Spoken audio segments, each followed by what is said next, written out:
ਤਾਂ ਬਣਦਿਆਂ ਸਾਰ ਕਦੇ ਮਤਲਬ ਇਹ ਨਹੀਂ ਆਇਆ, ਅਕੇਵਾਂ ਮਹਿਸੂਸ ਨਹੀਂ ਹੋਇਆ ਵੀ ਕਿਤੇ ਪੰਗਾ ਤਾਂ ਨਹੀਂ ਲੈ ਲਿਆ ਸਰਪੰਚ ਬਣ ਕੇ? ਕਈ ਲੋਕ ਮੇਰੇ ਨਾਲ ਨਾਰਾਜ਼ ਵੀ ਇਸ ਕਰਕੇ ਆ ਵੀ ਅਸੀਂ ਤੈਨੂੰ ਵੋਟਾਂ ਪਾਈਆਂ ਸੀ ਪਰ ਸਾਡੀ ਹਲੇ ਤੱਕ, ਔਰ ਕਹਿੰਦੀਆਂ ਨੇ ਵੀ ਘਰੇ ਬੈਠੇ ਰਹਿੰਦੇ ਆ ਸਾਰਾ ਦਿਨ, ਕੁਛ ਨਾ ਕੁਛ ਕਿਹਾ ਜਾਂਦਾ, ਕਲੇਸ਼ ਹੋ ਜਾਂਦਾ। ਹੁਣ ਚੱਲ ਇੱਥੇ ਆ ਕੇ ਬੈਠ ਜਾਈਦਾ।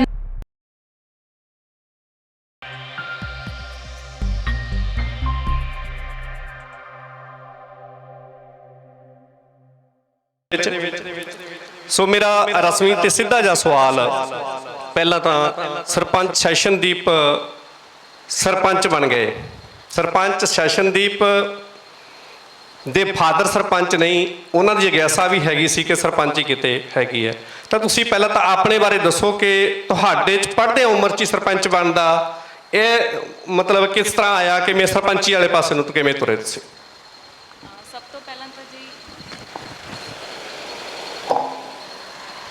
ਤੋਂ ਪਹਿਲਾਂ ਤਾਂ ਜੀ ਬਹੁਤ ਬਹੁਤ ਧੰਨਵਾਦ ਕਿ ਇਸ ਪ੍ਰੋਗਰਾਮ ਦੇ ਵਿੱਚ ਇੱਕ ਰੂਬਰੂ ਦਾ ਸੈਸ਼ਨ ਰੱਖਿਆ ਔਰ ਮੈਨੂੰ ਉਸ ਸੈਸ਼ਨ ਦਾ ਹਿੱਸਾ ਬਣਨ ਦਾ ਜਿਹੜਾ ਮੌਕਾ ਮਿਲਿਆ। ਸੋ ਬਹੁਤ ਬਹੁਤ ਧੰਨਵਾਦ।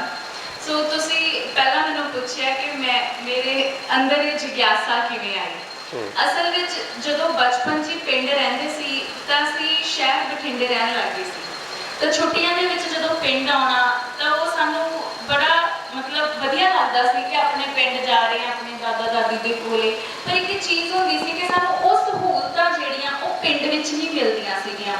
ਫਿਰ ਜਦੋਂ ਮੈਨੂੰ ਇਹ ਮੌਕਾ ਮਿਲਿਆ, ਜਦੋਂ ਇਹ ਓਪਰਚੁਨਿਟੀ ਆਈ ਤਾਂ ਮੈਨੂੰ ਸੀ ਉਹ ਚੀਜ਼ਾਂ ਵੀ ਪਿੰਡ ਦੇ ਵਿੱਚ ਹੋਣ। ਜੇ ਸ਼ਹਿਰ ਦੇ ਵਿੱਚ ਪਾਰਕ ਹੈ ਤਾਂ ਸਾਡੇ ਪਿੰਡ ਦੇ ਵਿੱਚ ਕਿਉਂ ਨਹੀਂ ਹੈ?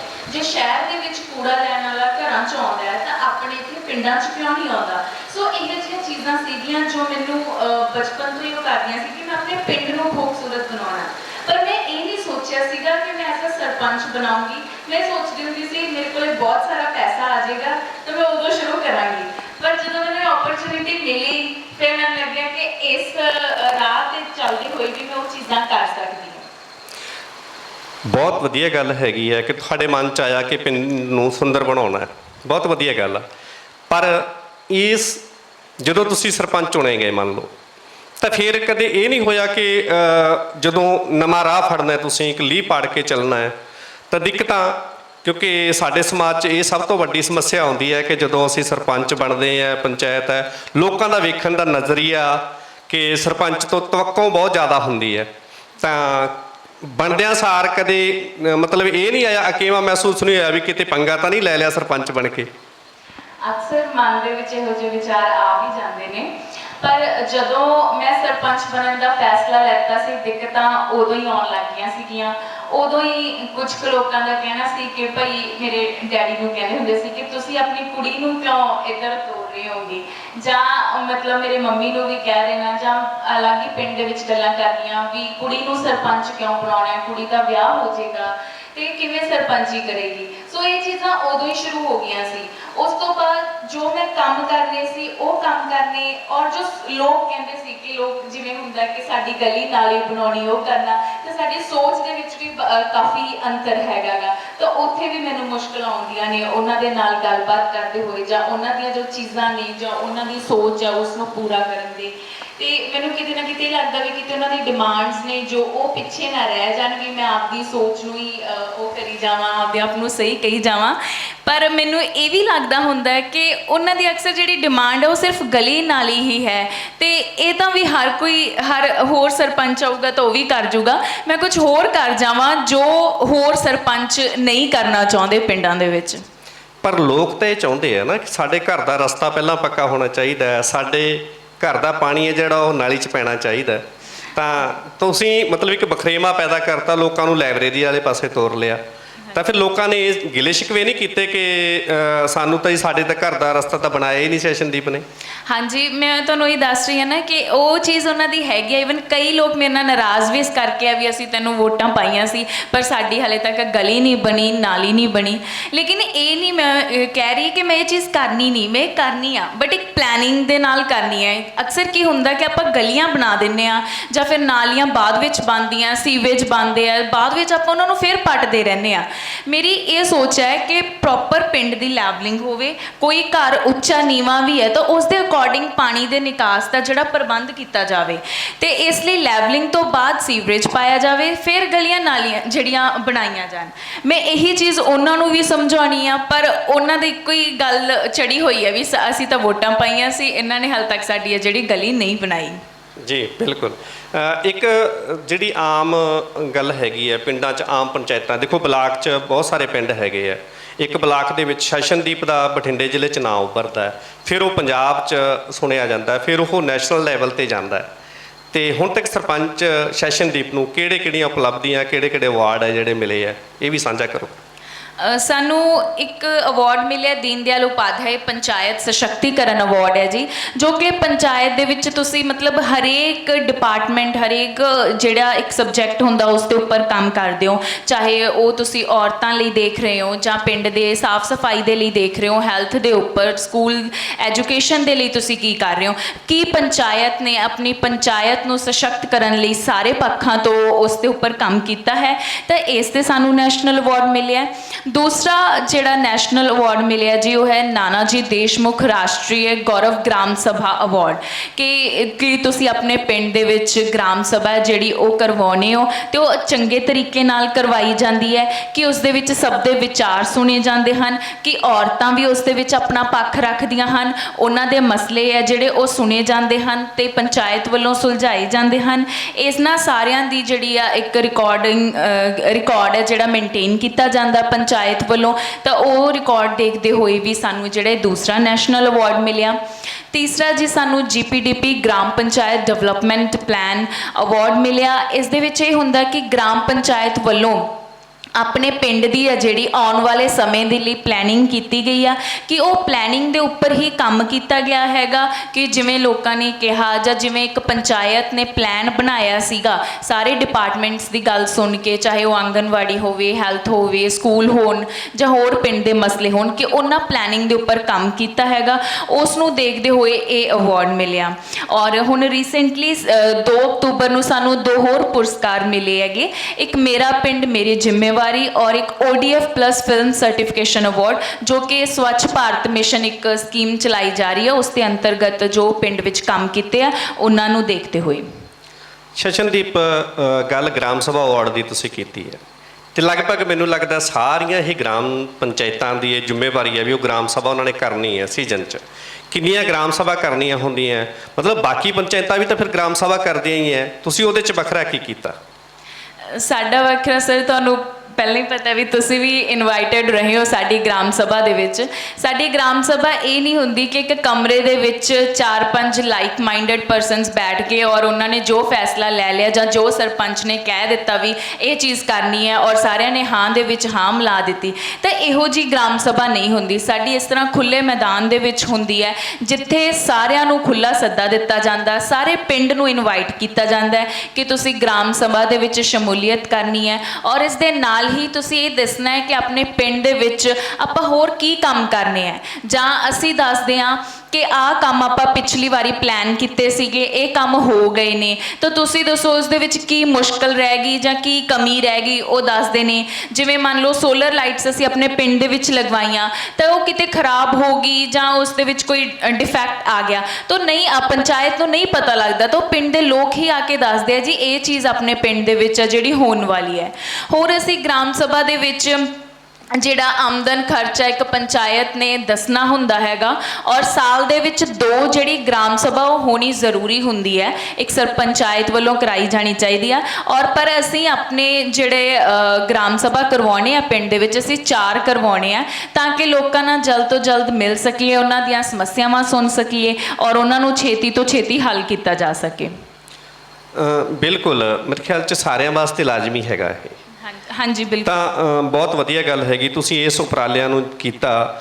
ਇੱਕ ਸੈਸ਼ਨ ਦੀ ਪੇਜ ਜ਼ਰੂਰ ਸਾਡੇ ਸੁਣਨ ਵਾਲਿਆਂ ਨਾਲ ਸਾਂਝਾ ਕਰੋ ਕਿ ਅੱਜ ਜਦੋਂ ਇੱਕ ਮਾਡਲ ਤੇ ਖੇਤੀ ਦੇ ਮਾਡਲ ਤੇ ਕੰਮ ਹੋ ਰਿਹਾ ਤੇ ਘਰਾਂ 'ਚ ਵੀ ਪਿੰਡਾਂ ਦੇ ਵਿੱਚ ਵੀ, ਤੇ ਸਾਡੇ ਸੁਣਨ 'ਚ ਆਇਆ ਕਿ ਤੁਸੀਂ ਜਿਹੜਾ ਪਿੰਡ 'ਚ ਰੇਨ ਵਾਟਰ ਰੀਚਾਰਜ ਪਿੱਟ ਬਣਾਏ ਆ, ਉਹਦਾ ਤਜਰਬਾ ਕੀ ਰਿਹਾ ਪਿੰਡ ਦੇ ਲੋਕਾਂ ਨੂੰ, ਤਾਂ ਕਿ ਹੋਰ ਲੋਕ ਵੀ ਜਿਹੜਾ ਮੀਂਹ ਦਾ ਪਾਣੀ ਹੈ ਸੰਭਾਲਣ ਦਾ ਯਤਨ ਕਰਨ, ਜਾਂ ਦੂਜੀਆਂ ਪੰਚਾਇਤਾਂ ਨੂੰ ਵੀ ਕਰਨਾ ਚਾਹੀਦਾ ਲੀਹ ਪਾੜ ਕੇ।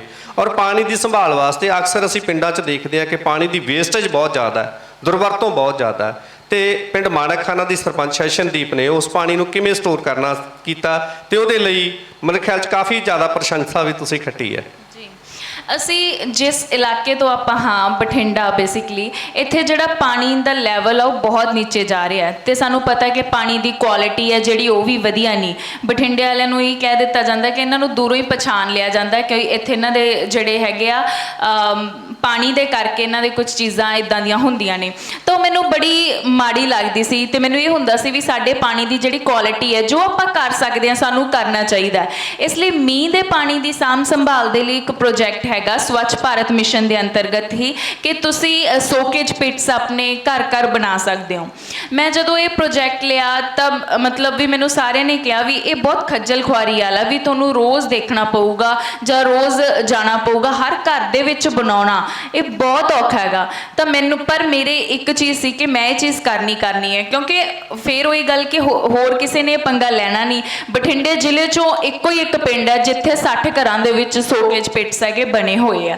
ਔਰ ਲਿਕੁਇਡ ਵੇਸਟ ਮੈਨੇਜਮੈਂਟ ਦਾ ਜਿਹੜੇ ਹੋਰ ਪ੍ਰੋਜੈਕਟ ਸੀ ਉਹਨਾਂ ਦੇ ਵਿੱਚ ਫੰਡਸ ਬਹੁਤ ਜ਼ਿਆਦਾ ਲੱਗਦੇ ਸੀਗੇ, ਤਾਂ ਮੈਨੂੰ ਲੱਗਦਾ ਸੀ ਘੱਟ ਫੰਡਸ ਦੇ ਲਈ ਜੇ ਕੋਈ ਚੀਜ਼ ਹੋ ਸਕਦੀ ਹੈ ਤਾਂ ਉਹ ਇਹੀ ਪ੍ਰੋਜੈਕਟ ਹੋ ਸਕਦਾ। ਫਿਰ ਇੱਥੇ ਵੀ ਜਿਹੜੇ ਆਪਣੇ ADCD IS ਪਰਮਵੀਰ ਸਰ ਹੈ ਜਿਨ੍ਹਾਂ ਨੇ ਲਾਇਬ੍ਰੇਰੀਆਂ ਬਣਵਾਈਆਂ ਆਪਣੇ ਇਲਾਕੇ ਦੇ ਵਿੱਚ, ਉਹਨਾਂ ਨੇ ਇਸ ਚੀਜ਼ ਲਈ ਮੈਨੂੰ ਵੀ ਮੋਟੀਵੇਟ ਕੀਤਾ ਕਿ ਸੈਸ਼ਨ ਤੁਸੀਂ ਇਹ ਚੀਜ਼ ਆਪਣੇ ਪਿੰਡ ਦੇ ਵਿੱਚ ਕਰੋ ਤਾਂ ਕਿ ਆਪਾਂ ਇਸ ਇਲਾਕੇ ਦੇ ਵਿੱਚ ਥੋੜ੍ਹੀ ਬਹੁਤ ਚੀਜ਼ ਹੈ ਜੋ ਪਾਣੀ ਨੂੰ ਸੰਭਾਲਣ ਦੇ ਲਈ ਆਪਣੇ ਇਲਾਕੇ ਦੇ ਵਿੱਚ ਕਰ ਸਕੀਏ।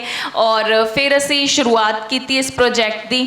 ਔਰ ਕਈ ਲੋਕਾਂ ਨੇ ਉਦੋਂ ਵੀ ਕਿਹਾ ਵੀ ਇਹ ਸਾਡੇ ਜਿਹੜੀ ਆ ਫਰਸ਼ ਪੱਟੀ ਜਾਊਗੀ ਜੀ, ਅਸੀਂ ਨਹੀਂ ਆਪਣੇ ਘਰਾਂ 'ਚ ਲਗਵਾਉਣਾ। ਮਤਲਬ ਬਹੁਤ ਸਿਲੀ ਜੇ ਉਹਨਾਂ ਦੇ ਉਹ ਸੀਗੇ ਬਹਾਨੇ ਸੀਗੇ ਇਸ ਪ੍ਰੋਜੈਕਟ ਨੂੰ ਨਾ ਕਰਨ ਦੇ।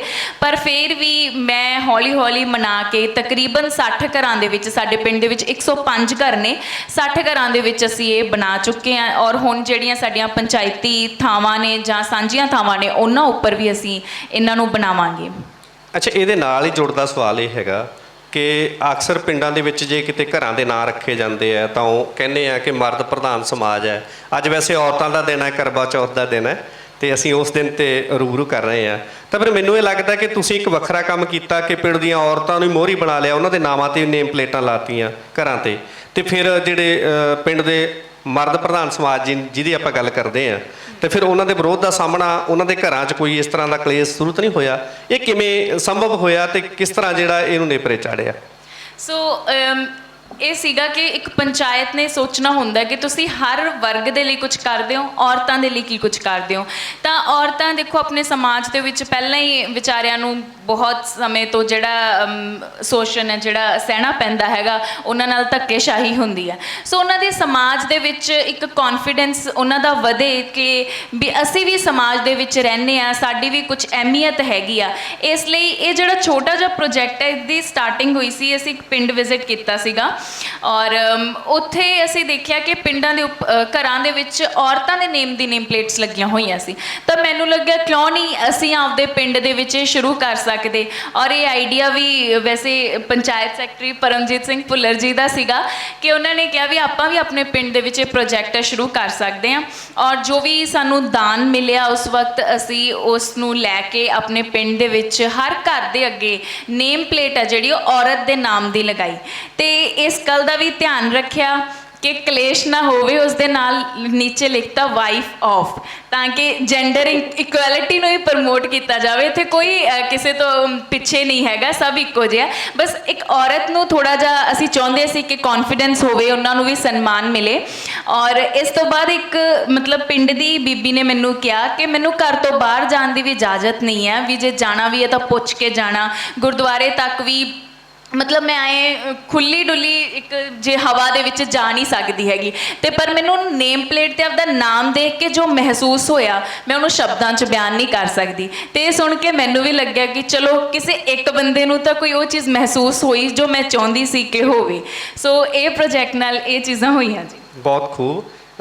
ਬਿਲਕੁਲ ਇੱਕ ਐਜੂਕੇਸ਼ਨ ਬਾਰੇ ਜ਼ਰੂਰ ਸਾਡੇ ਸੁਣਨ ਵਾਲਿਆਂ ਨਾਲ ਸਾਂਝ ਪਾਓ ਕਿ ਕੀ ਐਜੂਕੇਸ਼ਨ ਹੈ। ਜਦੋਂ ਤੁਸੀਂ ਸਰਪੰਚ ਬਣੇ ਉਦੋਂ ਕਿੰਨੀ ਉਮਰ ਸੀ ਕਿਉਂਕਿ ਬਹੁਤਿਆਂ ਨੂੰ ਨਹੀਂ ਪਤਾ ਭਾਵੇਂ ਵੀ ਮਤਲਬ ਛੋਟੀ ਉਮਰ ਦੇ ਵਿੱਚ ਸਰਪੰਚ ਬਣਨਾ, ਉਹਦਾ ਤਜਰਬਾ ਹੁਣ ਦਾ 4 ਸਾਲ ਤੁਹਾਡੀ ਸਰਪੰਚੀ ਨੂੰ ਹੋ ਗਏ। ਇਹ ਜਿਹੜੇ ਬਰੀਫ ਦੇ ਵਿੱਚ ਹੀ ਥੋੜ੍ਹੇ ਜਿਹੇ ਤੇ ਇਹ ਸਾਂਝੇ ਜ਼ਰੂਰ ਕਰੋ, ਫਿਰ ਆਪਾਂ ਰਸਮੀ ਸਵਾਲਾਂ ਤੋਂ ਅੱਗੇ ਵੱਧਦੇ ਹਾਂ। ਜੀ ਸੋ ਮੈਂ 22 ਸਾਲ ਦੀ ਸੀ ਜਦੋਂ ਪਿੰਡ ਦੀ ਸਰਪੰਚ ਬਣੀ, ਔਰ ਉਦੋਂ ਮੈਂ ਗ੍ਰੈਜੂਏਸ਼ਨ ਕਰ ਲਈ ਸੀ, BSc ਐਗਰੀਕਲਚਰ ਦੇ ਵਿੱਚ ਕੀਤੀ ਹੈ, ਔਰ ਹੁਣ ਮੈਂ ਮਾਸਟਰਸ ਕਰ ਰਹੀ ਹਾਂ ਪੋਲੀਟੀਕਲ ਸਾਇੰਸ ਦੇ ਵਿੱਚ ਡਿਸਟੈਂਸ ਐਜੂਕੇਸ਼ਨ ਲਰਨਿੰਗ ਦੇ ਥਰੂ ਹੀ ਪੰਜਾਬੀ ਯੂਨੀਵਰਸਿਟੀ ਤੋਂ ਰੀਸੈਂਟਲੀ ਫਾਰਮ ਭਰਿਆ। ਔਰ ਵਿੱਚ ਥੋੜ੍ਹਾ ਜਿਹਾ ਮੇਰਾ ਐਜੂਕੇਸ਼ਨ ਦਾ ਗੈਪ ਪੈ ਗਿਆ, ਜਿਸ ਨੂੰ ਮੈਨੂੰ ਹਮੇਸ਼ਾ ਇਹ ਰਹਿੰਦਾ ਕਿ ਯਾਰ ਮੈਂ ਪੜ੍ਹਾਈ ਤੋਂ ਨਾ ਛੁੱਟ ਜਾਵਾਂ, ਕਿਉਂਕਿ ਪੜ੍ਹਾਈ ਦੇ ਲਈ ਮੇਰਾ ਸ਼ੁਰੂ ਤੋਂ ਇੰਟਰਸਟ ਸੀ। ਬਚਪਨ ਤੋਂ ਹੀ ਮੰਮੀ ਨੇ ਅਖਬਾਰ ਪੜ੍ਹਨ ਦਾ ਲਾਇਆ, ਉਹਦੇ ਵਿੱਚ ਕਹਾਣੀਆਂ ਪੜ੍ਹਦੇ ਸੀ, ਫਿਰ ਹੌਲੀ ਹੌਲੀ ਕਿਤਾਬਾਂ ਪੜ੍ਹਨ ਦਾ ਸ਼ੌਂਕ ਵੀ ਜਾਗਿਆ। ਔਰ ਇਸੇ ਲਈ ਜਿਹੜਾ ਮੈਂ ਆਪਣੇ ਪਿੰਡ ਦੇ ਵਿੱਚ ਸਭ ਤੋਂ ਪਹਿਲਾਂ ਪ੍ਰੋਜੈਕਟ ਕੀਤਾ ਸੀ, ਉਹ ਲਾਇਬ੍ਰੇਰੀ ਦਾ ਕੀਤਾ ਸੀਗਾ ਕਿ ਆਪਣੇ ਪਿੰਡ ਦੇ ਵਿੱਚ ਇੱਕ ਲਾਇਬ੍ਰੇਰੀ ਬਣਾਈ, ਅੰਮ੍ਰਿਤਾ ਪ੍ਰੀਤਮ ਯਾਦਗਾਰੀ ਲਾਇਬ੍ਰੇਰੀ, ਔਰ ਜਿਸ ਦੇ ਵਿੱਚ ਹੁਣ ਅਲੱਗ-ਅਲੱਗ ਪਿੰਡਾਂ ਤੋਂ ਵੀ, ਈਵਨ ਜਿਵੇਂ ਪਹਿਲਾਂ ਭੁਪਿੰਦਰ ਸਰ ਜੀ ਨੇ ਦੱਸਿਆ ਕਿ ਈਵਨ ਉਹ ਵੀ ਵਿਜ਼ਿਟ ਕਰਕੇ ਆਏ ਆ, ਅਲੱਗ-ਅਲੱਗ ਸ਼ਹਿਰਾਂ ਤੋਂ ਵੀ ਲੋਕ ਵਿਜ਼ਿਟ ਕਰਦੇ ਔਰ ਕਿਤਾਬਾਂ ਜਿਹੜੀਆਂ ਲੈ ਕੇ ਜਾਂਦੇ ਨੇ। ਅੱਛਾ, ਤੁਸੀਂ ਲਾਇਬ੍ਰੇਰੀ ਬਣਾਈ, ਤੁਹਾਡੀ ਗੱਲ 'ਚੋਂ ਗੱਲ ਕਿ ਲਾਇਬ੍ਰੇਰੀ 'ਚ ਪੜ੍ਹਨ ਕਿੰਨੇ ਕੁ ਲੋਕ ਆਉਂਦੇ ਆ? ਪਿੰਡ ਦੇ ਲੋਕ ਲੱਗੇ ਇਸ ਕੰਮ 'ਤੇ ਕਿ ਵੀ ਪੜ੍ਹਨਾ ਚਾਹੀਦਾ ਕਿਤਾਬਾਂ ਨੂੰ?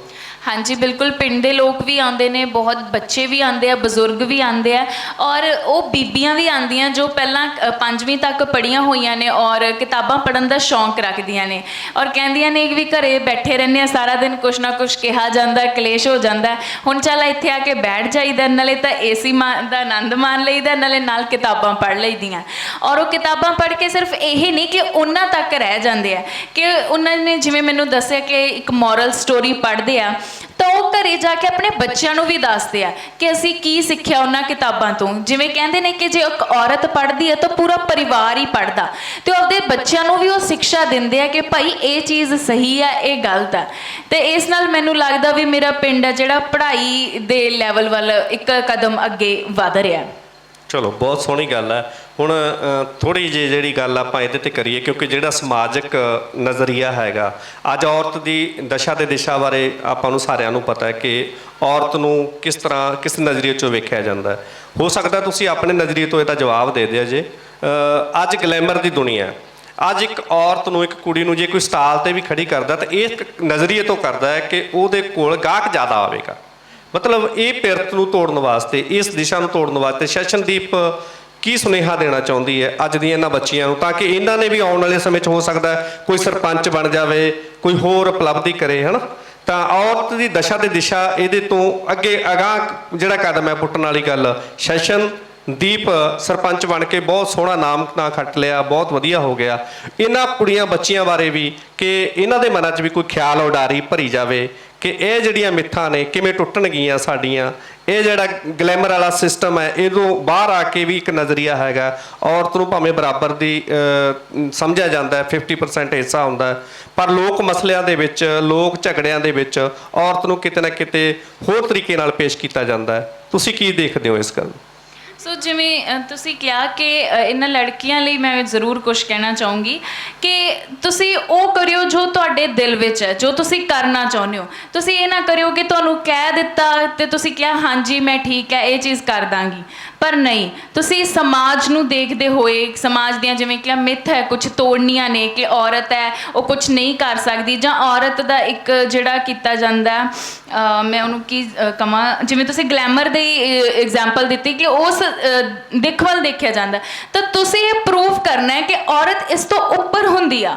ਔਰਤ ਬਹੁਤ ਕੁਝ ਕਰ ਸਕਦੀ ਆ। ਕੁੜੀਆਂ ਦੇ ਮਨ ਦੇ ਵਿੱਚ ਬਹੁਤ ਵਲਵਲੇ ਹੁੰਦੇ ਆ, ਮੈਂ ਇਸ ਚੀਜ਼ ਨੂੰ ਕਹਿ ਸਕਦੀ ਹਾਂ, ਤੇ ਲੇਕਿਨ ਉਹਨਾਂ ਨੂੰ ਪੂਰਾ ਕਰਨ ਦੇ ਲਈ ਤੁਸੀਂ ਜਦੋਂ ਇੱਕ ਰਾਹ ਚੁਣ ਲਿਆ ਕਿ ਵੀ ਇਹ ਚੀਜ਼ ਮੈਂ ਕਰਨੀ ਹੈ, ਤਾਂ ਫੇਰ ਨਾ ਪਿੱਛੇ ਮੁੜ ਕੇ ਵੇਖੋ ਕਿ ਵੀ ਪਤਾ ਨਹੀਂ ਇਸ 'ਤੇ ਕੀ ਹੋਊਗਾ, ਜਾਂ ਕੋਈ ਕਿੱਦਾਂ ਦੇਖ ਰਿਹਾ, ਜਾਂ ਕੋਈ ਕੀ ਸੋਚ ਰਿਹਾ। ਆਪਾਂ ਦੁਨੀਆ ਤੋਂ ਕੁਝ ਨਹੀਂ ਲੈਣਾ, ਪਰ ਜੇ ਤੁਹਾਡਾ ਦਿਲ ਕਹਿੰਦਾ ਹੈ ਕਿ ਤੁਸੀਂ ਸਹੀ ਹੋ, ਤੁਹਾਡੇ ਪੈਰੈਂਟਸ ਤੁਹਾਨੂੰ ਸਪੋਰਟ ਕਰਦੇ ਆ, ਤਾਂ ਫਿਰ ਉਸ ਚੀਜ਼ ਨੂੰ ਤੁਸੀਂ ਜ਼ਰੂਰ ਕਰੋ, ਤਾਂ ਕਿ ਮਿਥਸ ਹੈ ਜਿਹੜੀਆਂ ਦੁਨੀਆ ਦੀਆਂ ਤੋੜੀਆਂ ਜਾ ਸਕਣ, ਔਰ ਇੱਕ ਜਿਹੜੀ ਔਰਤ ਦੀ ਦਿਸ਼ਾ ਜਾਂ ਦਸ਼ਾ ਹੈਗੀ ਉਸ ਨੂੰ ਸੁਧਾਰਨਾ, ਤਾਂ ਆਪਾਂ ਖੁਦ ਹੀ ਸੁਧਾਰ ਸਕਦੇ ਹਾਂ। ਇਹ ਨਹੀਂ ਹੁੰਦਾ ਕਿ ਕੋਈ ਹੋਰ ਆ ਕੇ ਸਾਨੂੰ ਸੁਧਾਰੂਗਾ ਜਾਂ ਅਸੀਂ ਕਿਸੇ ਹੋਰ ਦੀ ਮਦਦ ਲਈਏ। ਸਾਨੂੰ ਕਿਸੇ ਦੀ ਮਦਦ ਦੀ ਜ਼ਰੂਰਤ ਨਹੀਂ, ਸਾਨੂੰ ਅਸੀਂ ਪਰਪੱਖ ਹਾਂ ਆਪਣੇ ਆਪ ਦੇ ਵਿੱਚ ਹੀ। ਬਸ ਇਹ ਹੈ ਕਿ ਇੱਕ ਹੌਸਲੇ ਦੀ ਜ਼ਰੂਰਤ ਹੈ ਔਰ ਆਪਣੇ ਜਿਹੜਾ ਅਸੀਂ ਸੋਚ ਲਿਆ ਉਸ 'ਤੇ ਕਦਮ ਪੁੱਟਣ ਦੀ ਜ਼ਰੂਰਤ ਹੈ, ਤੇ ਜ਼ਰੂਰ ਸਾਨੂੰ ਜਿਹੜੀ ਕਾਮਯਾਬੀ ਮਿਲੇਗੀ। ਇੱਕ ਹੋਰ ਸਮਾਜਿਕ ਸਵਾਲ ਇਹ ਆ ਕਿ ਪਿੰਡਾਂ 'ਚ ਇੱਕ ਇਹਨਾਂ ਤੁਹਾਡੇ ਸਰਪੰਚੀ ਦੇ ਸੈਸ਼ਨ ਦੇ ਵਿੱਚ ਝਗੜੇ ਆਮ ਗੱਲ ਹੈਗੀ ਕਿ ਕਿਸਾਨਾਂ ਤੇ ਮਜ਼ਦੂਰਾਂ ਦਾ ਪਾੜਾ ਹੈ। ਜਿਹੜਾ ਕਿਸਾਨ ਕਹਿੰਦਾ ਮੈਂ ਤੈਨੂੰ ਖੇਤ 'ਚ ਨਹੀਂ ਵੜ ਦੇਣਾ, ਮਜ਼ਦੂਰ ਕਹਿੰਦਾ ਮੈਂ ਇੰਨੇ ਪੈਸੇ ਲੈਣੇ ਆ। ਮਤਲਬ ਇਸ ਨੂੰ ਕਿਸ ਨਜ਼ਰੀਏ ਨਾਲ ਦੇਖਦੇ ਆ? ਕਿਉਂਕਿ ਸਾਂਝ ਹੁੰਦੀ ਸੀ ਕਦੇ ਸੀਰੀ ਤੇ ਕਿਸਾਨ ਦੀ ਬਹੁਤ ਜ਼ਿਆਦਾ, ਇਸ ਨੂੰ ਅੱਜ ਸਮਾਜਿਕ ਬਹੁਤ ਵੱਡਾ ਤਾਣਾ ਇਸ ਗੱਲ ਤੋਂ ਟੁੱਟਿਆ ਕਿ ਮਜ਼ਦੂਰਾਂ ਨੇ ਵੀ ਇੱਕ ਲਕੀਰ ਲਾਈਨ ਖਿੱਚਣ ਵਾਲਾ ਕੰਮ ਕੀਤਾ ਤੇ ਕਿਸਾਨ ਵੀ ਕਹਿੰਦਾ ਹੈ ਵੀ ਮਜ਼ਦੂਰ ਨਾਲੋਂ ਉਸ ਤਰ੍ਹਾਂ ਦਾ, ਕਿਉਂਕਿ ਖਾਸ ਕਰਕੇ ਜਿਹੜਾ ਯੂਪੀ ਬਿਹਾਰ ਦਾ ਜਿਹੜਾ ਕਲਚਰ ਇੱਥੇ ਆ ਗਿਆ ਉਹਦੇ ਵੀ ਕੁਝ ਕੀਤਾ। ਤੇ ਇੱਕ ਇਹ ਹੈ ਵੀ ਵਰਕ ਕਲਚਰ ਪਿੰਡਾਂ 'ਚੋਂ ਬਹੁਤ ਖਤਮ ਹੋਇਆ। ਅਸੀਂ ਆਪਦੀਆਂ ਪੀੜ੍ਹੀਆਂ ਨੂੰ ਮਤਲਬ ਅੱਗੇ ਖੇਤਾਂ 'ਚ ਜਾਣ ਤੋਂ ਰੋਕ ਲਿਆ। ਤਾਂ ਤੁਸੀਂ ਕੀ ਸੋਚਦੇ ਹੋ ਕਿ ਇਹ ਜਿਹੜਾ ਕਿਸਾਨਾਂ ਮਜ਼ਦੂਰਾਂ ਦਾ ਪਾੜਾ ਹੈ, ਇਹਨੂੰ ਪੰਚਾਇਤਾਂ ਇਹਦੇ 'ਚ ਕੀ ਰੋਲ ਅਦਾ ਕਰ ਸਕਦੀਆਂ? ਇਸ ਦੇ ਵਿੱਚ ਪੰਚਾਇਤਾਂ ਵੱਲੋਂ ਇਹੀ ਰੋਲ ਕੀਤਾ ਜਾ ਸਕਦਾ ਹੈ ਕਿ ਇੱਕ ਤਾਂ ਪਹਿਲਾਂ ਅਵੇਅਰਨੈਸ ਕੈਂਪ ਵਗੈਰਾ ਆਰਗੇਨਾਈਜ਼ ਕੀਤੇ ਜਾ ਸਕਦੇ ਆ ਕਿ ਅਸੀਂ ਜਿਹੜੇ ਪਿੰਡਾਂ ਦੀ ਸਾਂਝ ਹੈ ਉਸ ਨੂੰ ਖਤਮ ਨਹੀਂ ਹੋਣ ਦੇਣਾ, ਕਿਉਂਕਿ ਪਿੰਡ ਜੇ ਵਸਦੇ ਆ ਉਹ ਸਾਂਝ ਦੇ ਉੱਪਰ ਹੀ ਵਸਦੇ ਆ। ਉਹ ਸਾਂਝ ਕਿਸੇ ਨਾਲ ਵੀ ਹੋ ਸਕਦੀ ਹੈ, ਕਿਸਾਨਾਂ ਦੀ, ਮਜ਼ਦੂਰਾਂ ਦੇ ਨਾਲ, ਜਾਂ ਹੋਰ ਜਿਹੜੇ ਜਿਵੇਂ ਆੜ੍ਹਤੀਏ ਹੁੰਦੇ ਆ ਉਹਨਾਂ ਦੇ ਨਾਲ ਵੀ ਹੁੰਦੀ ਹੈ। ਤਾਂ ਸਾਂਝ ਨੂੰ ਬਰਕਰਾਰ ਰੱਖਿਆ ਜਾਣਾ ਚਾਹੀਦਾ ਹੈ ਜੇ ਅਸੀਂ ਚਾਹੁੰਦੇ ਹਾਂ ਕਿ ਸਾਡੇ ਪਿੰਡ ਹੈ ਜਿਹੜੇ ਉਹ ਅੱਗੇ ਵਧਣ ਔਰ ਇਸ ਸਮਾਜ ਦੇ ਵਿੱਚ ਜਿਹੜੇ ਇੱਕ ਕਹਿੰਦੇ ਕਿ ਕਲਚਰ ਸਾਡਾ ਕਿਤੇ ਨਾ ਕਿਤੇ ਗਵਾਚ ਰਿਹਾ, ਅਸੀਂ ਆਪਦੇ ਕਲਚਰ ਨੂੰ ਬਚਾਉਣਾ ਹੈ, ਤਾਂ ਇਹ ਚੀਜ਼ਾਂ ਦੇ ਉੱਪਰ ਸਾਨੂੰ ਧਿਆਨ ਹੈ ਜਿਹੜਾ ਦੇਣਾ ਚਾਹੀਦਾ ਹੈ। ਔਰ ਜਿਹੜੀ ਕਿਸਾਨਾਂ ਦੇ ਮਜ਼ਦੂਰਾਂ ਦੇ ਵਿੱਚ ਪਾੜਾ ਵੱਧ ਰਿਹਾ, ਸਾਨੂੰ ਇਹ ਦੇਖਣਾ ਚਾਹੀਦਾ ਕਿ ਕਿਉਂ ਵੱਧ ਰਿਹਾ, ਕਿੱਥੇ ਕਮੀਆਂ ਆ ਗਈਆਂ ਨੇ ਅੱਜ ਸਾਡੇ ਵਿੱਚ। ਜਿਹੜਾ ਵਰਕ ਕਲਚਰ ਆ ਉਹ ਖਤਮ ਹੋ ਰਿਹਾ, ਤਾਂ ਕਿਉਂ ਹੋ ਰਿਹਾ? ਇਹਨਾਂ ਕਮੀਆਂ ਨੂੰ ਦੂਰ ਕੀਤਾ ਜਾਣਾ ਚਾਹੀਦਾ, ਤਾਂ ਹੀ ਅਸੀਂ ਇਸ ਪਾੜੇ ਨੂੰ ਹੈ ਜਿਹੜਾ ਘਟਾ ਸਕਦੇ ਹਾਂ। ਅੱਛਾ ਸ਼ਸ਼ਨਦੀਪ, ਇੱਕ ਜ਼ਰੂਰ ਇਹ ਗੱਲ ਸਾਂਝੀ ਕਰੋ ਕਿਉਂਕਿ ਇੱਕ ਸਵਾਲ ਵੀ ਆ ਗਿਆ, ਪਰ ਮੇਰਾ ਵੀ ਸਵਾਲ ਇਹ ਸੀ ਕਿ ਸ਼ਸ਼ਨਦੀਪ ਸਰਪੰਚ ਬਣ ਗਈ, ਸਰਪੰਚ ਬਣ ਤੋਂ ਅਕੇਮਾ ਆਪਾਂ ਸਵਾਲ ਹੋ ਗਿਆ ਆਪਣਾ, ਪਰ ਅੱਗੇ ਦਾ ਕੀ ਸਫ਼ਰ ਹੈਗਾ? ਸਰਪੰਚੀ ਤੋਂ ਬਾਅਦ ਰਾਜਨੀਤੀ ਖੇਤਰ ਦਾ ਕੋਈ ਹੈਗਾ ਇਰਾਦਾ ਕਿ ਰਾਜਨੀਤੀ ਖੇਤਰ 'ਚ ਵੀ ਕੁੱਦਣਾ ਹੈ, ਜਾਂ ਹੈਗਾ ਵੀ ਨਹੀਂ ਸਰਪੰਚੀ ਕਰ ਲਈ, ਪਿੰਡ ਦੀ ਸੇਵਾ ਕਰ ਲਈ ਤੇ ਪਿੰਡ ਨਾਲ ਤੱਕ ਹੀ ਸੀਮਤ ਰਹਿਣਾ ਹੈ? ਰਾਜਨੀਤੀ ਬਾਰੇ ਅੱਗੇ ਕੀ ਸੋਚਦੇ ਆ ਕਿ ਜਾਣਾ ਹੈ? ਤੇ ਜਾਣਾ ਵੀ ਹੈ ਤਾਂ ਸਮਾਜ 'ਚ ਦੋ ਧਿਰਾਂ ਕੰਮ ਕਰਦੀਆਂ, ਇੱਕ ਲੁੱਟਣ ਵਾਲੇ ਹੈ ਤੇ ਇੱਕ ਲੁੱਟੇ ਜਾਣ ਵਾਲੇ ਹੈ, ਆਮ ਕਹਿੰਦੇ ਆ। ਤੇ ਤੁਸੀਂ ਕਿਹੜੀ ਧਿਰ ਨਾਲ ਖੜੋਗੇ? ਮੈਂ ਇਹਨਾਂ ਦੋਨਾਂ ਧਿਰਾਂ ਦੇ ਵਿਚਾਲੇ ਖੜੂੰਗੀ ਕਿਉਂਕਿ ਮੈਂ ਨਹੀਂ ਚਾਹੁੰਦੀ ਕਿ ਕੋਈ ਲੁੱਟ ਕੇ ਜਾਵੇ ਜਾਂ ਕਿਸੇ ਨੂੰ ਲੁੱਟਿਆ ਜਾਵੇ। ਇਹਨਾਂ ਦੋ ਹੀ ਚੀਜ਼ਾਂ ਦੇ ਵਿੱਚ ਜਿਹੜਾ ਮਤਲਬ ਆਪਣਾ ਹੀ ਨੁਕਸਾਨ ਹੁੰਦਾ ਹੈਗਾ। ਔਰ ਜੇ ਮੈਂ ਕਹਾਂ ਕਿ ਮੈਂ ਅੱਗੇ ਕਿੱਧਰ ਨੂੰ ਜਾਣਾ, ਤਾਂ ਹਾਲੇ ਮੈਂ ਓਪਰਚੁਨਿਟੀ ਦੀ ਉਡੀਕ 'ਚ ਹਾਂ। ਜੇਕਰ ਪੋਲੀਟਿਕਸ ਦੇ ਵਿੱਚ ਮੈਨੂੰ ਕੋਈ ਓਪਰਚੁਨਿਟੀ ਮਿਲੂਗੀ ਤਾਂ ਮੈਂ ਜ਼ਰੂਰ ਜਾਊਂਗੀ। ਬਾਕੀ ਮੈਂ ਆਪਦੇ ਪਿੰਡ ਦੇ ਜੋ ਕੰਮ ਕੀਤੇ ਹੋਏ ਆ ਇਹਨਾਂ ਕੰਮਾਂ ਨੂੰ ਅੱਗੇ ਲੈ ਕੇ ਜ਼ਰੂਰ ਜਾਣਾ ਚਾਹੁੰਦੀ ਹਾਂ। ਹੋਰ ਪਿੰਡਾਂ ਦੇ ਵਿੱਚ ਇਹੋ ਜਿਹੇ ਕੰਮ ਹੋਣੇ ਚਾਹੀਦੇ ਆ ਔਰ ਹੋਰ ਲੋਕਾਂ ਨੂੰ ਜਾਗਰੂਕ ਕਰਨਾ ਚਾਹੁੰਦੀ ਹਾਂ ਕਿ ਇਹ ਜਿਹੜੀਆਂ ਚੀਜ਼ਾਂ ਨੇ ਸਾਡੇ ਪਿੰਡਾਂ ਦੇ ਵਿੱਚ ਕਿਉਂ ਜ਼ਰੂਰੀ ਨੇ। ਜਿਵੇਂ ਮੈਂ ਗੱਲ ਕਰਾਂ ਕੂੜੇ ਦੇ ਸਾਂਭ ਸੰਭਾਲ ਦੀ, ਮੈਨੂੰ ਅਕਸਰ ਮਤਲਬ ਬਹੁਤ ਬੁਰਾ ਲੱਗਦਾ ਕਿ ਅਸੀਂ 75 ਸਾਲ ਹੋ ਗਏ, ਅੱਜ ਵੀ ਅਸੀਂ ਇਹ ਸਿੱਖ ਰਹੇ ਹਾਂ ਕਿ ਅਸੀਂ ਕੂੜਾ ਕਿਵੇਂ ਸੰਭਾਲਣਾ। ਅਸੀਂ ਰੂੜੀਆਂ ਦੇ ਉੱਪਰ ਉਸੇ ਤਰ੍ਹਾਂ ਪਲਾਸਟਿਕ ਸਿੱਟ ਰਹੇ ਹਾਂ, ਸਾਨੂੰ ਨਹੀਂ ਪਤਾ ਹੈਗਾ ਕਿ ਇਸ ਦਾ ਕਿਵੇਂ ਅਸੀਂ ਨਿਪਟਾਰਾ ਕਰਨਾ ਹੈ। ਔਰ ਜੇਕਰ ਸਮਝਾਇਆ ਵੀ ਜਾਂਦਾ ਪਿੰਡ ਦੇ ਵਿੱਚ ਤਾਂ ਮੈਨੂੰ ਤਾਂ ਅਕਸਰ ਕਹਿ ਦਿੱਤਾ ਜਾਂਦਾ, ਲੈ ਹੁਣ ਤੂੰ ਸਮਝਾਏਂਗੀ ਕੁੜੀਏ ਸਾਨੂੰ, ਵੀ ਅਸੀਂ ਇੰਨੇ ਸਾਲਾਂ ਤੋਂ ਗੋਹਾ ਸਿੱਟਦੇ ਆ ਰਹੇ ਹਾਂ, ਸਾਨੂੰ ਪਤਾ ਹੈ ਕੀ ਕਰਨਾ। ਪਰ ਮੈਨੂੰ ਇਹ ਹੁੰਦਾ ਕਿ ਆਪਾਂ ਇੱਕ ਲੈਵਲ ਕਿਉਂ ਨਹੀਂ ਅੱਗੇ ਜਾ ਸਕਦੇ, ਕਿਉਂ ਨਹੀਂ ਸਾਡੇ ਵਰਮੀ ਕੰਪੋਸਟ ਦੇ ਪਿੱਟ ਆ ਸਕਦੇ ਜਾਂ ਫਿਰ ਹੋਰ ਪਿੱਟ ਹੁੰਦੇ ਹੈਗੇ ਨਡੇ ਪਿੱਟ ਵਗੈਰਾ ਬਣਾਏ ਜਾ ਸਕਦੇ ਤਾਂ ਕਿ ਅਸੀਂ ਚੰਗੀ ਤਰ੍ਹਾਂ ਉਸ ਕੂੜੇ ਦਾ ਨਿਪਟਾਰਾ ਕਰ ਸਕੀਏ। ਤਾਂ ਇਹ ਚੀਜ਼ਾਂ ਜੋ ਮੈਂ ਆਪਣੇ ਪਿੰਡ ਦੇ ਵਿੱਚ ਕੀਤੀਆਂ ਨੇ, ਮੈਂ ਚਾਹੁੰਦੀ ਹਾਂ ਮੈਂ ਹੋਰ ਪਿੰਡਾਂ ਦੇ ਵਿੱਚ ਕਰਾਂ। ਆਉਣ ਵਾਲੇ ਸਮੇਂ ਦੇ ਵਿੱਚ ਮੈਂ ਇਹ ਕਰਨਾ ਚਾਹੁੰਦੀ ਹਾਂ। ਸਾਡੇ ਬਹੁਤ ਸਤਿਕਾਰਯੋਗ ਜਸਵਿੰਦਰ ਪੰਜਾਬੀ ਜੀ ਸਾਡੇ ਦਰਮਿਆਨ ਆ, ਉਹਨਾਂ ਨੇ ਇੱਕ ਸਵਾਲ ਭੇਜਿਆ ਸਾਨੂੰ ਲਿਖਤੀ ਰੂਪ 'ਚ ਕਿ ਤੁਸੀਂ, ਜਿਵੇਂ ਮੈਂ ਸਵਾਲ ਪੁੱਛਿਆ ਸਿਆਸਤ ਤੋਂ ਅੱਗੇ ਕੀ ਕਰਨਾ, ਉਹਨਾਂ ਨੇ ਕਿਹਾ ਕਿ ਕੀ ਤੁਸੀਂ ਸਰਪੰਚੀ ਤੋਂ ਅੱਗੇ ਸਿਆਸਤ ਵਿੱਚ ਜਾਣਾ ਚਾਹੁੰਦੇ ਹੋ? ਗੱਲ ਇੱਥੋਂ ਤੱਕ ਹੀ ਨਹੀਂ ਰਹੀ, ਉਹਨਾਂ ਦਾ ਸਵਾਲ ਅੱਗੇ ਆ, ਜੇ ਹਾਂ ਸਿਆਸਤ ਵਿੱਚ, ਕਿਉਂਕਿ ਭ੍ਰਿਸ਼ਟਾਚਾਰ ਵਿੱਚ ਰਲ ਗੱਡ ਹੈ ਸਿਆਸਤ, ਤੁਸੀਂ ਇਸ ਦਾ ਸਾਹਮਣਾ ਫਿਰ ਕਿਵੇਂ ਕਰੋਗੇ ਜੇ ਤੁਹਾਨੂੰ ਮੌਕਾ ਮਿਲਦਾ ਹੈ ਸਿਆਸਤ 'ਚ ਜਾਣ ਦਾ, ਤੇ ਭ੍ਰਿਸ਼ਟਾਚਾਰ ਦਾ ਸਾਹਮਣਾ ਕਿਵੇਂ ਕਰੋਗੇ? ਭ੍ਰਿਸ਼ਟਾਚਾਰ ਦਾ ਸਾਹਮਣਾ ਸਰਪੰਚੀ 'ਚੋਂ ਹੀ ਸ਼ੁਰੂ ਹੋ ਜਾਂਦਾ, ਪਰ ਜੇਕਰ ਤੁਸੀਂ ਆਪਦੇ ਅਸੂਲ ਬਣਾਏ ਹੋਏ ਨੇ ਤੇ ਉਹਨਾਂ ਅਸੂਲਾਂ 'ਤੇ ਚੱਲਣ ਦਾ ਦ੍ਰਿੜ ਇਰਾਦਾ ਹੈਗਾ ਵੀ ਚਾਹੇ ਕੁਝ ਵੀ ਹੋ ਜਾਵੇ ਮੈਂ ਇਹ ਨਹੀਂ ਕਰਨਾ ਤਾਂ ਨਹੀਂ ਕਰਨਾ। ਹੁਣ ਵੀ ਜੇ ਮੈਂ ਆਪਦੀ ਸਰਪੰਚੀ ਦੇ ਦੌਰਾਨ ਵੀ ਗੱਲ ਦੱਸਾਂ, ਮੈਂ ਉਹ ਸਰਪੰਚੀ ਕੀਤੀ ਹੈ ਜੋ ਘਰੋਂ ਪੈਸੇ ਲੱਗਦੇ ਆ। ਮੇਰੇ ਭਰਾ ਦਾ ਅਕਸਰ ਮੇਰੇ ਨਾਲ ਥੋੜੀ ਲੜਾਈ ਵੀ ਰਹਿੰਦੀ ਹੈ ਕਿ ਤੁਸੀਂ ਪਿਓ ਧੀ ਨੇ ਨਾ ਕਮਾਉਣਾ ਤਾਂ ਕੀ ਸੀ, ਗਵਾਈ ਜਾਂਦੇ ਹੋ। ਕਿਤੇ ਵੀ ਕੋਈ ਗੱਲ ਹੁੰਦੀ ਹੈ ਅਸੀਂ ਇਹ ਨਹੀਂ ਦੇਖਦੇ ਵੀ ਇੱਥੋਂ ਪੈਸਾ ਕਿਵੇਂ ਬਣਦਾ, ਅਸੀਂ ਇਹ ਦੇਖਦੇ ਹਾਂ ਵੀ ਚੱਲ 2 ਰੁਪਏ ਹੋਰ ਲੱਗ ਜਾਣ ਯਾਰ, ਕੋਈ ਨਾ ਇੱਕ ਚੀਜ਼ ਵਧੀਆ ਬਣ ਜੇ। ਸਰਕਾਰ ਵੱਲੋਂ ਜੋ ਫੰਡ ਆਉਂਦੇ ਉਹ ਘੱਟ ਹੀ ਰਹਿਣਗੇ, ਹਮੇਸ਼ਾ ਤੋਂ ਹੀ ਘੱਟ ਹੈਗੇ ਆ, ਹੁਣ ਵੀ ਘੱਟ ਹੈ ਤੇ ਆਉਣ ਵਾਲੇ ਸਮੇਂ 'ਚ ਵੀ ਘੱਟ ਰਹਿਣਗੇ। ਜੇ ਮੈਂ ਹੁਣ ਨਹੀਂ ਆਪਦੇ ਅਸੂਲਾਂ ਤੋਂ ਡੋਲੀ ਤੇ ਆਉਣ ਵਾਲੇ ਸਮੇਂ ਦੇ ਵਿੱਚ ਵੀ ਨਹੀਂ ਡੋਲੂੰਗੀ। ਉਹਨਾਂ ਤੇ ਚੱਲਦੇ ਹੋਏ ਮੈਂ ਇਸ ਸਮਾਜ ਦੀ ਸੇਵਾ ਕਰਦੀ ਰਹੂੰਗੀ। ਇੱਕ ਸਵਾਲ, ਬਹੁਤ ਵਧੀਆ ਗੱਲ ਹੈ ਕਿ ਭ੍ਰਿਸ਼ਟਾਚਾਰ ਤੋਂ ਰੋਕਿਆ ਜਾ ਸਕਦਾ ਹੈ, ਇਹ ਤੁਸੀਂ ਕਿਹਾ। ਔਰ ਮੇਰਾ ਇਹ ਸਵਾਲ ਹੈ ਕਿ ਇੱਕ ਆਮ ਕਹਾਵਤ ਹੈ ਪੇਂਡੂ ਤੇ ਸ਼ਹਿਰੀ ਖੇਤਰ ਦੇ ਵਿੱਚ, ਪਿੰਡਾਂ ਦੇ ਵਿੱਚ ਇੱਕ ਏਕਾ ਥਵਾਕ ਹੁੰਦਾ ਸੀ ਤੇ ਇਸ ਟਾਈਮ ਤੇ ਅਵਾਰਾ ਪਸ਼ੂਆਂ ਨੇ ਬਹੁਤ ਜ਼ਿਆਦਾ ਨੁਕਸਾਨ ਕੀਤਾ, ਕਿਸਾਨ ਦਾ ਵੀ ਕੀਤਾ ਤੇ ਰੋਡ ਸੜਕ ਦੁਰਘਟਨਾਵਾਂ ਵੀ ਅਕਸਰ ਵਾਪਰਦੀਆਂ। ਪਰ ਤੇ ਪੰਚਾਇਤਾਂ ਇਹਦੇ 'ਚ ਕਿਵੇਂ ਸਾਰਥਕ ਰੋਲ ਅਦਾ ਕਰ ਸਕਦੀਆਂ ਕਿ ਅਵਾਰਾ ਪਸ਼ੂਆਂ ਦਾ ਕੋਈ ਖਾਸ ਹੱਲ ਕੱਢਿਆ ਜਾ ਸਕੇ? ਕੋਈ ਉਪਰਾਲਾ ਇਸ ਤਰ੍ਹਾਂ ਦਾ ਕੀਤਾ ਹੈ ਅੱਜ ਤੱਕ? ਸੋਚਿਆ ਕਦੇ ਕਿ ਵੀ ਕੋਈ ਅਵਾਰਾ ਪਸ਼ੂਆਂ ਦਾ ਵੀ ਹੱਲ ਹੋਣਾ ਚਾਹੀਦਾ? ਹਾਂਜੀ, ਇਸ ਦੇ ਤਾਂ ਬਹੁਤ ਵੱਡੀ ਜਿਹੜੀ ਪਿੰਡਾਂ ਦੇ ਵਿੱਚ ਇਸ ਦੀ ਮੁਸ਼ਕਲ ਆ ਰਹੀ ਹੈ, ਸਾਡੇ ਪਿੰਡ ਦੇ ਵਿੱਚ ਵੀ ਸੀ। ਪਰ ਹੁਣ ਅਸੀਂ ਆਪਣੇ ਪੰਚਾਇਤ ਦੇ ਤੌਰ ਤੇ ਜੋ ਇਸ ਦਾ ਨਿਪਟਾਰਾ ਉਹ ਇਸ ਤਰ੍ਹਾਂ ਕੀਤਾ ਕਿ ਰੱਖਿਆ ਜਿਹੜੇ ਹੁੰਦੇ ਆ ਉਹ ਰੱਖੇ ਹੋਏ ਹੈਗੇ ਔਰ ਪਿੰਡ ਦੇ ਵਿੱਚੋਂ ਬਾਸ ਇਕੱਠੀ ਕਰਕੇ ਉਹਨਾਂ ਨੂੰ ਦਿੱਤੀ ਜਾਂਦੀ ਹੈ ਤਾਂ ਕਿ ਉਹ ਪਸ਼ੂਆਂ ਨੂੰ ਲੈ ਕੇ ਜਾਣ। ਪਰ ਇਹ ਉਹਦਾ ਪੱਕਾ ਨਹੀਂ ਹੈ ਕਿਉਂਕਿ ਜਦੋਂ ਉਹ ਹਟ ਜਾਣਗੇ ਤਾਂ ਪਸ਼ੂ ਫੇਰ ਆ ਜਾਂਦੇ ਆ, ਉਹ ਕਿਤੇ ਨਾ ਕਿਤੇ ਜਿਹੜੇ ਉੱਥੇ ਉਹਨੂੰ ਮਤਲਬ ਹੋਰ ਕੋਈ ਪਿੰਡਾਂ ਤੋਂ ਲਿਆ ਕੇ ਸਾਡੇ ਪਿੰਡਾਂ ਦੇ ਵਿੱਚ ਛੱਡ ਜਾਂਦੇ ਆ। ਪਰ ਮੈਂ ਇਹਦਾ ਸੋਚਦੀ ਹਾਂ ਸ਼ਾਇਦ ਇਹਦਾ ਸੋਲਿਊਸ਼ਨ ਇਹ ਹੋ ਸਕਦਾ ਹੈ ਕਿ ਜੋ ਗਊ ਟੈਕਸ ਸਾਡੇ ਤੇ ਲੱਗਦਾ ਇਸ ਨੂੰ ਵੱਡੇ ਪੱਧਰ ਤੇ ਕੀਤਾ ਜਾ ਸਕਦਾ ਹੈ ਕਿ ਗਊ ਟੈਕਸ ਨੂੰ ਇੱਧਰ ਨੂੰ ਯੂਜ਼ ਕੀਤਾ ਜਾ ਸਕਦਾ ਹੈ ਕਿ ਜੋ ਪਿੰਡਾਂ ਦੇ ਵਿੱਚ ਅਵਾਰਾ ਪਸ਼ੂ ਹੈ ਉਹ ਇੱਕ ਇਨਫੋਰਮ ਕਰਨ, ਇਸ ਤਰ੍ਹਾਂ ਏਜੰਸੀਆਂ ਬਣਾਈਆਂ ਜਾਣ, ਉਹਨਾਂ ਨੂੰ ਇਨਫੋਰਮ ਕੀਤਾ ਜਾਵੇ ਵੀ ਭਾਈ ਇਹ ਪਸ਼ੂ ਨੂੰ ਅਸੀਂ ਛੱਡਣਾ ਚਾਹੁੰਦੇ ਹਾਂ ਤਾਂ ਕਿ ਕਿਸਾਨ ਉਹਨਾਂ ਨੂੰ ਸੜਕਾਂ ਤੇ ਨਾ ਛੱਡਣ, ਉਹਨਾਂ ਨੂੰ ਏਜੰਸੀ ਨੂੰ ਇਨਫੋਰਮ ਕੀਤਾ ਜਾਵੇ, ਉਹ ਆ ਕੇ ਘਰੋਂ ਲੈ ਜਾਣ ਤਾਂ ਕਿ ਜਿਹੜੀ ਇਹ ਸਾਡੀ ਅਵਾਰਾ ਪਸ਼ੂਆਂ ਦੀ ਵੱਧਦੀ ਹੋਈ ਤਾਦਾਦ ਹੈ ਇਸ ਨੂੰ ਘਟਾਇਆ ਜਾ ਸਕੇ ਔਰ ਇਸ ਤਰ੍ਹਾਂ ਇੱਕ ਜਿਹੜਾ ਟੈਕਸ ਹੈ ਉਸ ਦੀ ਵਰਤੋਂ ਕੀਤੀ ਜਾ ਸਕੇ। ਸਰਪੰਚ ਸੈਸ਼ਨਦੀਪ ਦਾ ਅਗਲਾ ਜਿਹੜਾ ਪਿੰਡ ਲਈ ਕੀ ਉਦਮ ਹੈ? ਅੱਗੇ ਕੀ ਸੋਚਦੇ ਹੋ ਕਿ ਕੀ ਰਹਿ ਗਿਆ ਪਿੰਡ 'ਚ ਹੁਣ ਤੱਕ ਕਰਨ ਵਾਲਾ, ਜਿਹੜਾ ਬਹੁਤ ਰੀਝ ਹੈ ਵੀ ਇਹ ਮੇਰੇ ਸਰਪੰਚੀ ਦੇ ਕਾਲ 'ਚ ਹੋ ਜਾਣਾ ਚਾਹੀਦਾ? ਕੋਈ ਅਜਿਹਾ ਕੰਮ ਜਿਹੜਾ ਮਨ 'ਚ ਹੀ ਪਿਆ ਹੋਵੇ ਹਾਲੇ ਕਿਸੇ ਕੋਨੇ 'ਚ? ਮੇਰਾ ਸੋਲਰ ਦੇ ਉੱਪਰ ਕੰਮ ਕਰਨ ਦਾ ਹੈ। ਜੇ ਮੈਂ ਇੱਕ ਤਮਿਲਨਾਡੂ ਦਾ ਪਿੰਡ ਦੇਖਿਆ ਜੋ ਕਿ ਜਿਨ੍ਹਾਂ ਨੇ ਆਪਣਾ ਪਿੰਡ ਪੂਰਾ ਸੋਲਰ ਦੇ ਉੱਪਰ ਕੀਤਾ ਹੋਇਆ ਔਰ ਉਹ ਸਰਕਾਰ ਨੂੰ ਬਿਜਲੀ ਵੇਚ ਰਹੇ ਆ, ਤਾਂ ਮੈਂ ਚਾਹੁੰਦੀ ਹਾਂ ਉਹ ਚੀਜ਼ ਮੈਂ ਆਪਦੇ ਟਾਈਮ ਦੇ ਵਿੱਚ ਕਰ ਦੇਵਾਂ। ਮੈਂ ਉਹ ਡਿਮਾਂਡ ਵੀ ਕੀਤੀ ਹੋਈ ਆ ਔਰ ਇੱਕ ਹੋਰ ਕੰਮ ਜੋ ਮੈਂ ਕਰਨਾ ਚਾਹੁੰਦੀ ਹਾਂ, ਮੈਂ ਚਾਹੁੰਦੀ ਹਾਂ ਗਲੀਆਂ ਨਾਲੀਆਂ ਵੀ ਕਰ ਜਾਵਾਂ ਤਾਂ ਕਿ ਲੋਕਾਂ ਦਾ ਉਲਾਂਭਾ ਲੈ ਜਾਵੇ। ਸੋ ਬਹੁਤ ਬਹੁਤ ਧੰਨਵਾਦ।